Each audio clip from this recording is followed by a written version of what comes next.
엄마가 그랬듯이 나에게는 엄마에 대한 기억이 거의 없다. 입원을 반복하며 투병 생활을 오래 했던 엄마는 내가 필요할 때 늘 곁에 없었다. 오랜 병원 생활 끝에 집으로 온 엄마는 시들어가는 화분처럼 방 한쪽에 말없이 누워 있었다. 그러고 찬바람이 불던 어느 날 준비되지 않은 이별을 해야만 했다. 따뜻하고 부드러운 햇살이 감싸던 어느 날 오후 20살 때 자취를 하던 집에서 몰래 훔쳐보았던 주인집 마당의 풍경은 아직도 내 마음속에 한 폭의 그림처럼 남아있다. 마당을 뛰어다니는 아이들의 웃음소리는 명랑하게 공중을 날아다녔고 툇마루에 앉아 나무를 다듬으며 뛰노는 아이들을 쳐다보는 엄마의 눈빛은 다정함이 가득 담겨 있었다. 엄마를 쳐다보며 보란듯이 해맑은 표정으로 뛰어다니는 아이들의 모습은 절로 미소를 짓게 해주었다. 나에게 그 풍경은 행복한 가정의 모범 답안처럼 느껴졌고 나도 결혼하면 똑같은 풍경이 한 폭의 그림처럼 펼쳐지리라 생각했다. 얼마 후 사랑하는 사람을 만나 결혼을 했다. 하지만 무일푼으로 시작한 결혼 생활이라 아이 갖기를 미루어야만 했다.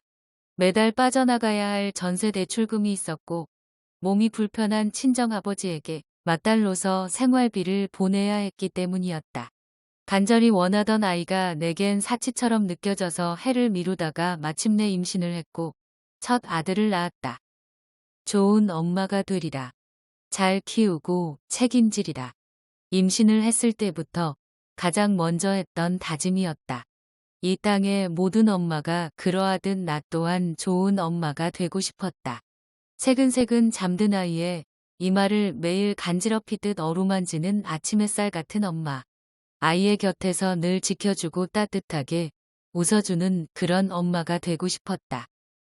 그저 방의 일부에 지나지 않았던 나의 어린 시절 엄마처럼 되고 싶지 않았다. 좋은 엄마가 되기 위한 자격시험이라도 보는 것처럼 육아책을 열심히 보며 따라했고 첫 육아임에도 자신감이 넘쳐 있었다.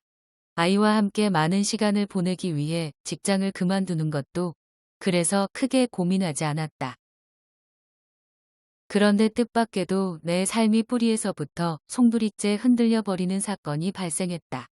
생후 4개월 예방접종 다음 날 아이가 저산소증으로 뇌병변 장애인이 되어버린 것이다.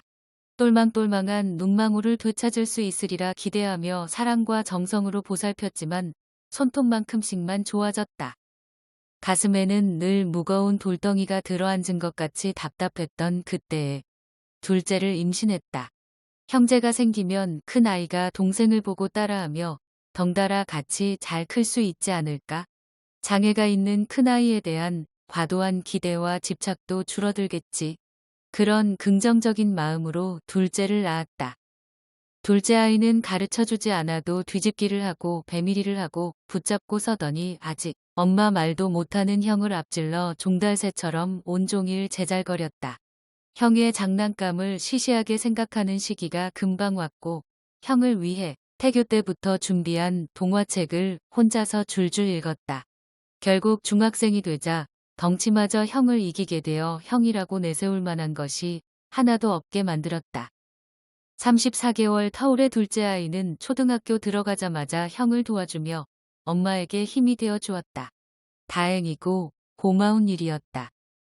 하지만 둘째 아이에 비해 발달 속도가 매우 더디었던 큰애는 제대로 자신의 감정을 표현할 줄 몰랐고 점점 제 뜻대로 되지 않으면 고집을 부리고 짜증을 내는 날들이 많아져서 엄마인 나를 무척이나 힘들게 했다.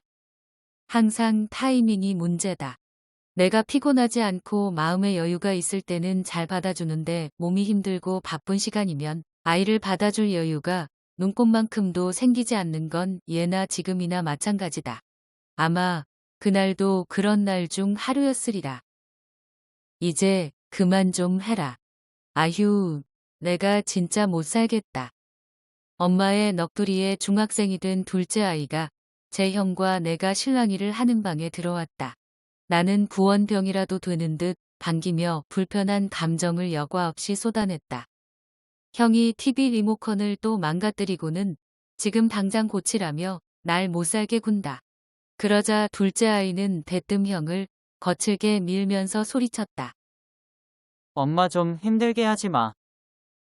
큰아이는 갑자기 싱싱한 물고기로 변신한 듯 자리에서 펄쩍펄쩍 뛰며 알아듣기 힘든 말소리로 노여움을 표현했고, 한창 사춘기라 자신의 감정 조절도 어려웠던 둘째 아이는 성난 사자의 눈을 보이며 형을 주먹으로 치기 시작했다.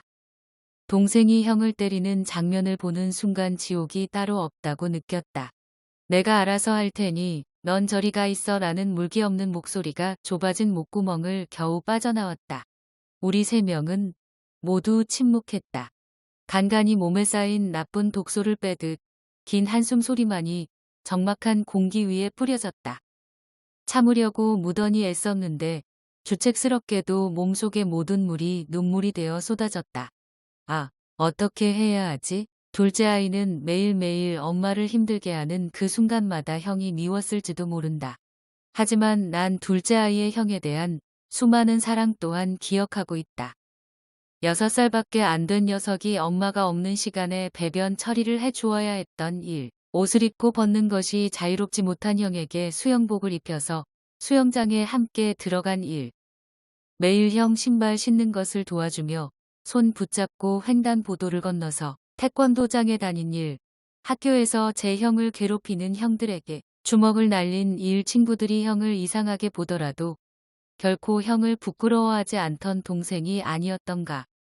생각해보니 그동안 장애를 가진 큰 아이를 내가 오롯이 혼자 감당한 것이 아니었다. 형제가, 가족이 있어서 가능했다. 하지만 앞으로는 형제 간에 함께 할 일이 줄어들 것이 분명하다. 물리적 거리가 멀어지면 심리적 거리도 당연히 멀어질 것이고, 형제 간이라 해도 이해할 수 없는 일들은 점점 많아질 수밖에 없으리라. 큰 아이의 이해할 수 없는 행동, 받아들이기 힘든 행동은 이제 우리 집 일상이 되어버렸는데도 때때로 감당하기가 힘겹다. 찬찬히 행동의 이면까지 들여다봐야 이해할 수 있는데 엄마인 나도 도무지 이해하기 어려워 불쑥 화가 나곤 한다. 둘째 아이는 점점 자신만의 세계를 넓혀가고 있고 형과는 점점 대화가 되지 않는데 앞으로는 형에게 내어줄 시간도 점점 줄어들겠지. 그 단순한 사실이 가슴을 아프게 후벼 판다. 장애가 있는 형을 이해할 수 있도록 엄마인 내가 중간에서 가교가 되어야 하고 형제 간의 끈끈함을 붙이는 접합제 역할을 해야 한다고 생각하니 한여름에 솜이 불을 어깨까지 올려놓은 듯 마음이 무겁고 답답할 때가 많다. 장애 아이를 키우면서 육체적 정신적으로 힘든 때가 많았다. 5살까지 걷지도 말하지도 못하는 아이를 업고 교육센터와 치료실을 오가느라 온몸이 몽둥이로 두드려 맞은 것처럼 뻐근한 날도 있었고 배변 실수로 주위 사람들에게 얼굴을 붉힌 적도 여러 차례 있었다. 장애 아동끼리 소그룹으로 수영을 배울 때는 우리 아이의 기능이 떨어져서 선생님의 손이 많이 가니 노골적으로 빠지기를 원하는 엄마에게 눈물을 보인 적도 있다. 사람들이 많이 모인 곳에 아이를 데려가면 늘 눈치가 보였고 잠깐 사이에 아이를 잃어버린 적이 많아서 아이를 잡은 내 손은 늘 힘줄이 붉어져 있었다. 이제 장애아이가 장애성인이 되고 보니 또 다른 숙제가 생긴다. 형제들 간의 간극을 줄여주어야 하는 엄마의 무거운 숙제가 사회인이 되어 밥벌이를 하느라 밤늦게 들어오는 둘째.